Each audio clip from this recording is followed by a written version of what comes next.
La merguez passe son temps, toutes ses journées même, sur les réseaux sociaux. En effet, cela peut aller de 6, 7, voire même jusqu'à 8 heures de temps d'écran chaque jour à passer, voilà, à scroller sur Insta, TikTok, à regarder des séries. Et tout cela, peu à peu, lui détruit sa santé mentale. Pendant ce temps, le Hunter. Le Hunter n'a pas de téléphone portable. En effet, tout au long de ses journées, lui, il chasse dans la forêt, il passe du temps avec ses proches et il travaille sur son business qui lui permettra ainsi de devenir libre financièrement. Alors aujourd'hui, on va parler de plusieurs conseils qui m'ont permis de réduire drastiquement mon temps d'écran. Déjà, on va essayer de comprendre pourquoi les réseaux sociaux sont si addictifs. Bon, en fait, c'est ce qui joue sur votre système dopaminergique. Donc, en gros, qu'est-ce que c'est la dopamine? La dopamine, c'est l'hormone du plaisir, l'hormone qui vous rend heureux et qui vous rend motivé. Donc, en fait, à chaque fois que vous scrollez sur TikTok ou sur Insta ou sur les YouTube Shorts, c'est pareil, eh bien, en fait, vous avez un shot de dopamine. Donc, il y a votre niveau de base, vous prenez un shot, vous êtes ultra heureux, mais dès que vous arrêtez de scroller, vous redescendez d'un coup. Donc, mais le problème, c'est que vous redescendez pas à votre niveau où vous étiez avant de commencer à scroller. Vous redescendez plus bas. Donc vous êtes moins heureux. Et en fait, ça recommence en boucle. Parce qu'à chaque fois que vous allez retourner sur TikTok, hop, shot de dopamine. Après, vous redescendez encore plus bas et encore plus bas et encore plus bas. Et après, vous avez une santé mentale qui est complètement bousillée par les réseaux sociaux. Donc, après, il y a plein de trucs qui peuvent permettre d'améliorer votre santé mentale. Mais ça, j'en parlais dans d'autres vidéos.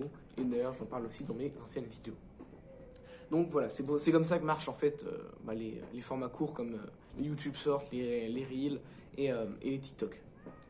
Donc on va voir comment réduire votre temps d'écran sur les réseaux sociaux et votre temps d'écran en fait en général sur vos téléphones. Alors déjà, premier conseil, installez Stay Focused. Stay Focus, c'est quoi? C'est une application qui permet en fait de contrôler votre temps d'écran. Genre par exemple, vous pouvez mettre 30 minutes chaque jour sur YouTube, sur TikTok, sur Insta. Donc voilà, si au bout de 30 minutes, juste vous pouvez plus accéder à l'application. Donc ça c'est vraiment très efficace. Vous pouvez aussi mettre des plages horaires genre de 17 jusqu'à 19 heures. Vous n'avez plus accès à certaines applications, aux applications que vous avez précisées. Donc ça voilà, c'est des moyens assez efficaces. En plus, il y a même plusieurs crans de sécurité. Par exemple, tu peux mettre un code sur Stay Focus. Donc tu pourras plus modifier les paramètres. Genre si tu mets 30 minutes chaque jour pour YouTube, et passer 30 minutes, sauf si tu as le mot de passe. Du coup, ce que tu fais, c'est que tu donnes le mot de passe, j'en sais rien, à ton frère, à ta soeur ou à tes parents ou à un ami.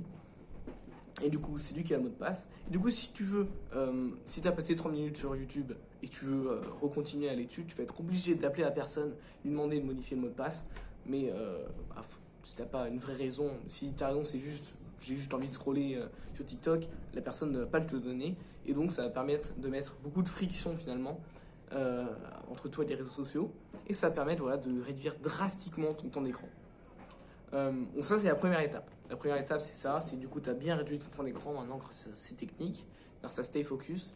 Bon, bien sûr, j'imagine qu'il y a d'autres applications pour réduire son temps d'écran, pour voilà, contrôler. Donc si vous avez d'autres idées d'applications, vous pouvez d'ailleurs les mettre en commentaire. Ça m'intéresserait de connaître d'autres applis. Et en plus, pour les autres personnes, si Stay Focus, j'en sais rien, ça vous aimez pas trop, peut-être que vous trouverez votre bonheur dans les commentaires. Donc voilà, ça c'est la première étape pour réduire votre temps d'écran. Bon, maintenant que vous passez beaucoup moins de temps d'écran sur YouTube, vous passez beaucoup moins de temps sur YouTube, sur Insta, sur TikTok, et la deuxième étape, ça va être la plus dure, mais la plus efficace, ça va être de tout simplement supprimer les réseaux sociaux. Bon, les pires, je dirais que ce serait Twitter, Insta, Twitter et TikTok, c'est vraiment les pires. Donc eux, en vrai, supprimez-les vraiment. Il n'y a pas de vraie utilité. Parce que si tu veux parler avec tes amis, juste tu utilises WhatsApp, tu utilises Insta, tu utilises... t'as même les messages sur ton tel, même si personne fait ça, t'as même ça. Donc vraiment TikTok et Twitter, il n'y a aucun intérêt. TikTok, vraiment, c'est juste une perte de temps et un moyen vraiment de niquer ta santé mentale. Donc juste désinstalle TikTok, désinstalle Twitter, c'est pareil, Twitter c'est bien toxique comme réseau social. Et même Insta en vrai, avec les Reels, c'est vraiment chiant cette appli. Donc c'est pour ça que moi je l'ai installé, j'ai même désinstallé à Insta en fait. Et donc voilà. Bon, YouTube c'est franchement moins pire parce que déjà, tu as des chaînes comme moi, des chaînes extrêmement intéressantes. Tu as des chaînes comme Luan, LV, tu as des chaînes voilà, de développement personnel. Donc ça, en vrai, je trouve ça quand même bien moins pire. Tu peux apprendre des choses sur YouTube, sur énormément de sujets. Donc en vrai, YouTube, mais le problème c'est les shorts. Donc si tu vas sur YouTube, mais c'est justement l'intérêt. Si tu mets juste une limite d'utilisation de 30 minutes, dès que tu vas aller sur YouTube, tu vas te dire bon, il faut que j'aille voir direct quelque chose qui m'intéresse, une vidéo qui va me permettre d'apprendre quelque chose, et tu vas arrêter de perdre du temps sur les shorts. Donc en vrai, YouTube, avec modération, c'est vraiment, je pense vraiment pas que ce soit quelque chose de négatif. Donc voilà, ça c'est la deuxième étape. Maintenant, une autre, la dernière, finalement, le dernier conseil que je peux vous donner pour réduire votre temps d'écran, et qui pour moi est le plus important, parce que, en fait, le problème c'est que maintenant que vous avez réduit votre temps d'écran, et que vous n'avez même plus Insta, plus TikTok, tout ça, des applications qui bouffent tout votre temps, mais imaginez juste que maintenant vous vous emmerdez juste, vous avez trop de temps libre. Et bien là, qu'est-ce que vous allez faire? Vous allez les réinstaller et repasser du temps et retour à la case départ en fait. Donc ce qu'il faut faire, c'est trouver un but. Quelque chose qui va vous faire, en fait, qui va vous donner envie de vous lever chaque matin et qui va vous donner envie de travailler finalement, qui va vous donner envie de passer chaque journée, genre 4-5 heures dessus. Par exemple, ça peut être dans le sport, hein, devenir bien meilleur au foot, à l'escalade, à plein de sports. Ça peut être ce genre d'objectif-là, un objectif sportif. Franchement, c'est une très bonne idée. Ça peut être un objectif, genre, je sais pas, lancer une chaîne YouTube comme moi, là, je suis en train de faire. Avoir le plus d'abonnés possible en moins de temps possible.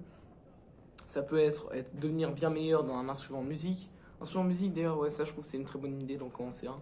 Après, ça coûte de l'argent, t'es obligé d'en acheter un, donc c'est quelque chose, je peux comprendre que ce soit un peu plus compliqué. Mais un objectif sportif, ça ne demande pas vraiment d'argent. Tu peux juste vouloir te dire, je vais améliorer en course, donc chaque matin, je vais courir et je vais forcément m'améliorer. Du coup, ouais, donc tu peux trouver plein d'objectifs voilà, qui peuvent te donner envie de te lever le matin et qui peuvent accaparer tes journées d'une manière positive. Parce que du coup, ça a forcément amélioré ta santé mentale. Avoir un but, c'est forcément quelque chose de positif de toute façon. Donc voilà. Donc installe Safe Focus ou une autre application qui va te permettre de limiter ton temps d'écran sur chaque appli. Ensuite, quand tu es commencé à être habitué à ça, et bah, tu désinstalles les applis. Et finalement, tu trouves un but qui va te permettre de combler tout ce temps qui a été libéré par le fait d'avoir supprimé les réseaux sociaux de ta vie. Donc voilà. Donc moi personnellement, ça a permis vraiment de réduire vraiment beaucoup mon temps d'écran. Parce qu'avant, genre il y a combien il y a 2 mois, j'étais à genre 8 heures de temps d'écran quand j'étais en vacances. 8 heures chaque jour. Et bon maintenant, voilà, je l'ai bien réduit. Là aujourd'hui, je dois être à 2 heures. Ce qui est beaucoup trop, toujours. Parce que c'est trop, hein. Ça doit être... Mais voilà, j'essaie de m'améliorer. Voilà, j'essaie de. Ces 2 heures, je pense, c'est YouTube et Netflix. Et ouais, c'est ça, YouTube et Netflix. Bon, même s'il y a une partie YouTube, ça reste du dev perso, des chaînes américaines pour apprendre des trucs pour cette chaîne. Donc voilà, mais ça reste trop. Donc voilà, je vais essayer de réduire. Donc n'hésitez pas à appliquer ces conseils. Et si vous avez aimé cette vidéo, n'hésitez pas à la liker, à la partager, voire même à vous abonner. Et d'ailleurs, ouais, voilà, si vous aimez bien cette chaîne YouTube, n'hésitez pas à en parler à vos amis pour, dire que, pour nous donner un peu de force et plus de visibilité. Voilà. C'est tout pour cette vidéo. On se retrouve dans une prochaine vidéo.